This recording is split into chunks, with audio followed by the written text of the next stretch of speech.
Hey everyone, welcome back to the Beeline. We have an awesome show for you today. I'm here with Joe Owens from Sobriety Solutions. We're going to talk about healthcare marketing, kind of some of the stuff that he's seeing in the field today. So, Joe, welcome to the Thank show. you. Thank you. Yeah, this is awesome. Thanks Thanks for for coming having out. me. Absolutely. Tell us a little bit about yourself, what you kind of have going on. Yeah. As Brandon mentioned, I recommend or represent a place called Sobriety Solutions, actually located really close to where we are now. It's a substance use, what we call an outpatient provider. So we don't provide substance use treatment for individuals who may need to go away to, say, a detox or a residential level of care, but they need something, right? They need something to be able to kind of offer them a source of help in their substance use journey right now. So we're an outpatient provider. We're located in a few locations. We have one here in Plymouth Meeting. We're also in Center City, Pennsylvania, as well as South Jersey. Awesome. And yeah, I think next year or next month rather, our owner is going to be celebrating 10 years open, which is a huge deal in any That's business, awesome. I imagine, right? It's a huge deal, but especially in this area, right? And I'm sure we'll get into it, especially in this area, to be open for 10 years and still owned by the same, family type of an approach to what we do. I think our clients feel it. I think I can certainly say, as a member of that company, I certainly feel working for a private owned substance use outpatient program that just has, an owner who is still very much on the front lines of the work we're doing. So, That's awesome. yeah. Well, tell us about like the marketing side of it. Like obviously, like there's patient acquisition costs.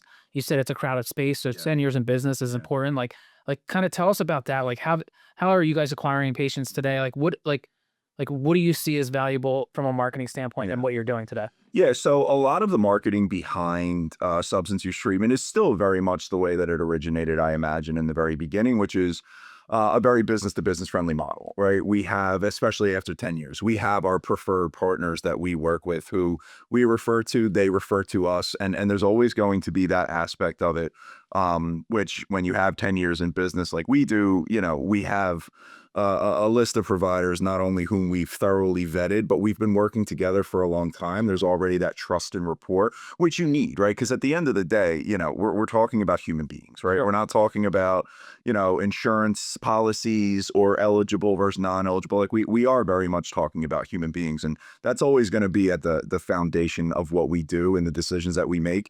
But, with an overly saturated market, as we have in the Northeast, for substance use treatment, we identified what we would consider to be organic verticals that we have to do more within the space of. Sure. Um, some of those, again, may not be ones that we have to refer back to keep that sense of a B2B reciprocity, or hospitals or your therapists or things like that. But it all comes back to, what level of care are we as a provider, and who is the perhaps ideal person to attend our services, Sure. for instance. So when you kind of take a broad view at who we are, what we offer, what we believe in, and who's the ideal client, Sure.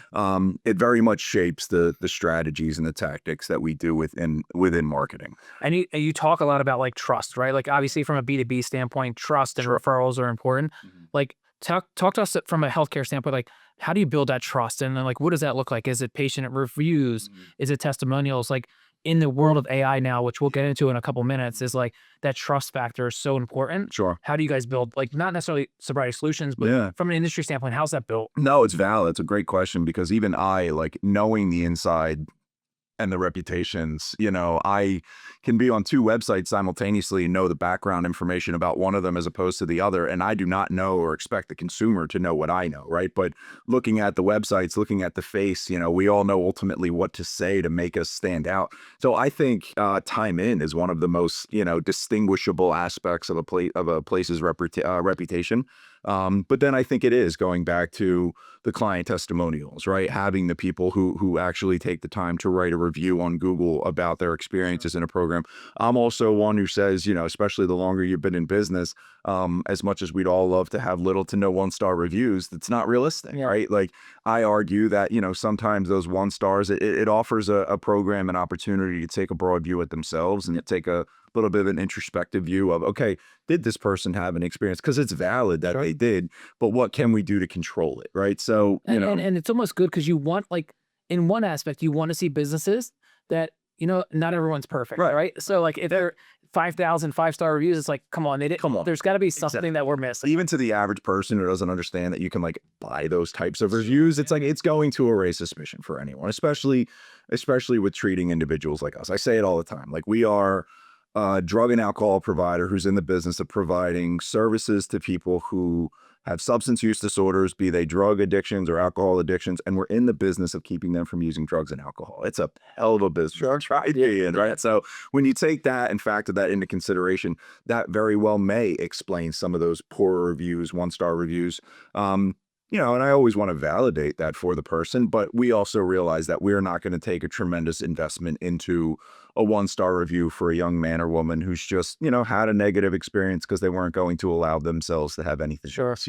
And we take that into consideration as well in review of our trusted relationships and kind of building that trust. So for me, having the opportunity to been in the field now for about 5 years and working in business development for the last 4 as I have, I've watched a lot of new programs already open in what I say, like, my very short time. Sure. And I think something that can help lend to a program's reputation if they don't have the longevity that Sobriety Solutions has is the talent that they bring in, right? So our industry is, one where there are individuals who have worked in a few places, and there's nothing wrong with that ultimately. But if I see a new place is opening, say up the street in Bluebell, and I know someone is of, ethics and moral character and someone that I have done business with in the past, and they're going to be a leadership position at that place, I'm right there kind of lending a sense of they must have some sort of reputation already being established if they have the opportunity to attract that type of person. So who you hire, who you bring on board certainly goes a long way too. It's great, and it kind of tees up my next question. Mm. Like just thinking about like who you hire, you humanizing the brand. Like it's so important in 2026. Yeah. Like how do you integrate that into the marketing as a whole? Like do we start putting more people on social media from the team? Do we show those team expertise? Like how do you guys foresee utilizing that as we kind of go deeper into 2026? Yeah, I think that kind of hits the nail right on the head, right? Like, for being someone who works in business development for Sobriety Solutions for several of my accounts, as well as for my colleagues' accounts, the first face they think of when they think of the program is us, right? Yeah. But I'm not the program, nor do I ever want the responsibility, right? So I think it very much is that. And when I look at the landscape of behavioral healthcare and how it's progressed and how it's evolved, I very much think that there is this aspect and this transparency of these are our providers, right? So here's the marketer, the face that, may come and meet with you, or the first person with whom you have the chance to speak with if you call at night or something like that. But, a social ad that goes up with someone who's actually one of the primary therapists of our team, right? Like, I think that's where you truly are removing any of the barriers that a person may have, even about us pages where, someone can call me and say, I was on your website. I said, oh, my name is Joe, and I'm talking to them. And if they want to, they can go and read my bio right there on the website. Your willingness to be vulnerable and transparent as far as we are the ones in whom you are trusting your care or your loved one's care if it's a family member. And I think we work in behavioral healthcare. I don't think we can ever fully and should ever fully remove the human aspect of what it is that we do. And there's a way to be able to do both, right? There's a way to be able to scale, there's a way to be able to maintain profitability, and there's a way to be able to also remain person-centered, client-centered, making sure that you are being transparent for your client and then asking them to essentially show you the same respect. For sure. And again, that like feeding into that, it goes into that patient loop. Yeah. Like obviously like, there's a patient decision process, and we talk about B2B referral side of it, but there's also the patient side that they're looking for, and they're looking for those different triggers when they're starting to make acquisitions. Like what are some of the things that stand out from a marketing standpoint that like, hey, I'm in the same space as Sobriety Solutions. I may be in a different state. Like, what can I be doing to make sure those conversions happen during the trigger stages? Yeah, I think it's really important to remember that, especially in 2026, depending on the age of the person with whom I'm speaking, it's most likely not their first rodeo, right? Sure. So some of the differentiating questions that I'll use to kind of tee up the way that Sobriety Solutions may offer them a different experience than they've had in the past is to acquire that kind of baseline information about, like, tell me, what is your experience with treatment before, right? And not to say, I always like to say, I don't want to market against another program, right? I don't want to say, oh, this is why you should come to us because we do A, B, and C. Right. That's a tactic that I don't agree with. I don't believe in. I want clients who feel like we are the best fit for them. They can only make that decision if I give them the truth about who we are. But getting a baseline is certainly important. Getting a foundation of what that client has experienced in the past is certainly important. And then recognizing, again, we are we're a program alone who has, between our primary mental health program that we have that's under a different name yet the same ownership umbrella, to Sobriety Solutions, we have this, this multi-state between South Jersey and the Philadelphia area that we're in presence.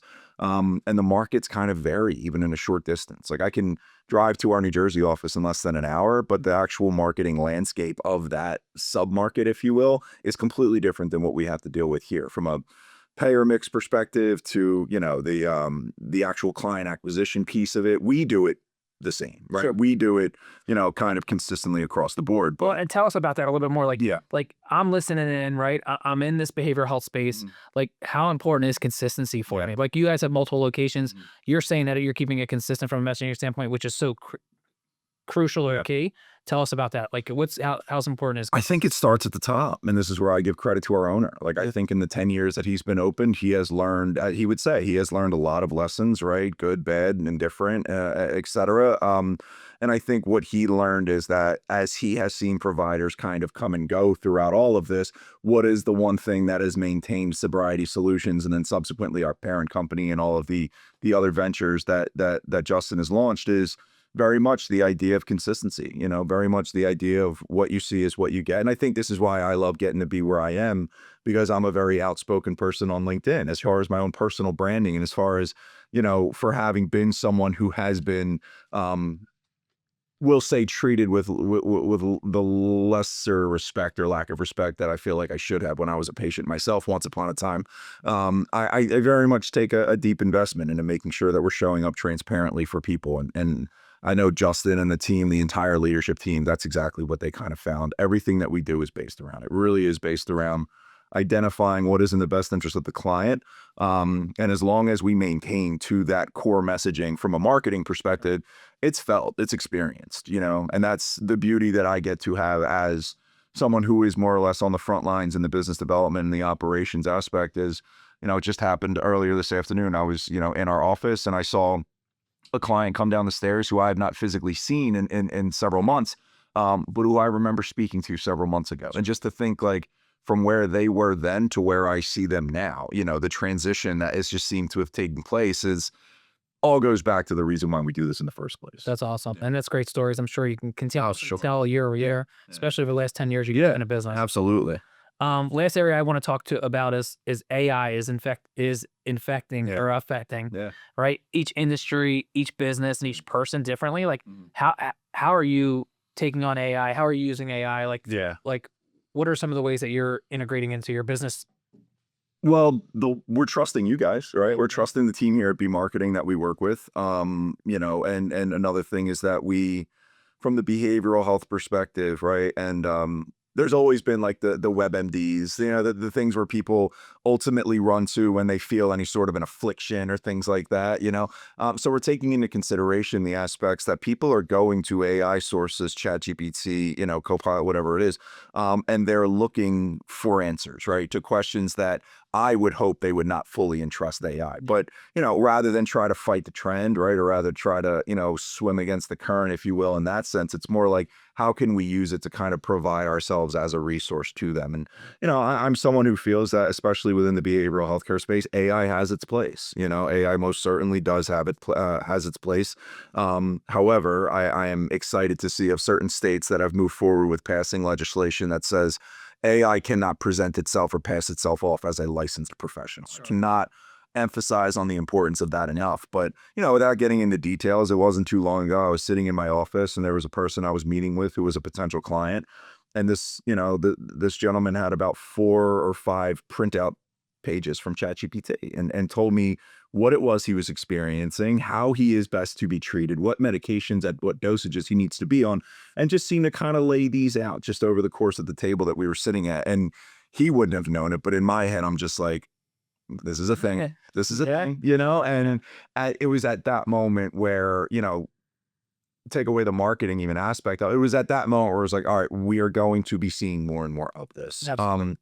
And we certainly have. And that's why, again, I'm excited to start to see our implementing more of using AI from a marketing perspective, not just to get in front of more people, but to hopefully be able to be a resource for people who they can go to and Integrate find in themselves business. using this AI software, this AI tech, if you will, and trying to get some of those answers that as great as AI is, right? Even as great as some of our providers may be, for anyone in behavioral healthcare to claim that they have the solution, they're selling a false dream, right? Well, So and AI has like this amazing IQ test, like mm, 136, I think it was. yeah, It's improved from 96 a year before. Like mm, it's constantly getting smarter and smarter, but it's not a human, right, and it's not bringing the right, stuff that the experiences and the ideas that yeah, ideation that we have yeah. as well. Which goes back to even your question from earlier: is how do we differentiate ourselves as a marketing platform within our very overly saturated industry that we have? And I think we just don't remove the human capacity from it. When I think of the branding and the content that I most relate to from other providers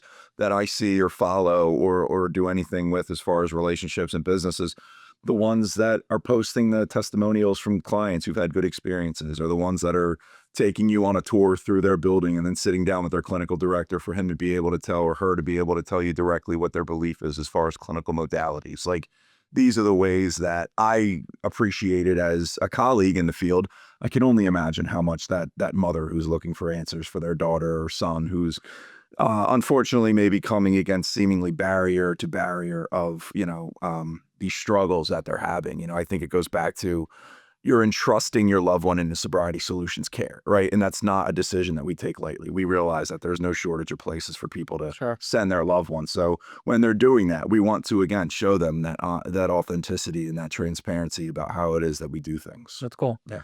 Um, over the next 8, 9 months, right, Mhm. the rest of 2026 here, what do you see changing? What do you see a focus for you guys on? Like, how are you getting ahead in going to 2027? I think it's data collection for us. I think everything within the behavioral health field is able to be drilled down on data, for instance, and that was an aspect of the operations and the business side that I've always resonated with mostly. And I think there is a beautiful way to not treat people as if they are data, but to recognize that there's incredibly usable data in what you're doing. So I think from a marketing perspective, it's very much being very data minded with the decisions that we're making, right? Recognizing where are there areas that we are missing, what are the best practices that we have seen within the last 12 months, and how can that help us through improving upon 2026, but also, like you said, and this is kind of why I love talking about stuff like this, is because here it is in February, but it's never too early to start talking about 2027, Sure. right? Yeah. So, Yeah. How do we do staying ahead? and that's exactly what behavioral healthcare ultimately is. When we're talking about marketing and behavioral healthcare, we're always essentially marketing a month behind, Yeah. right? So the better numbers, the better touches, the better phone calls that I have in February, I may not see the results of until March, right? Sure. But it kind of taking in the same spirit, it's I think it's going to be a lot of that, and I think it's also, as you mentioned, it's going to be a lot of AI, because Yeah. we're only going to continue to see more and more of it.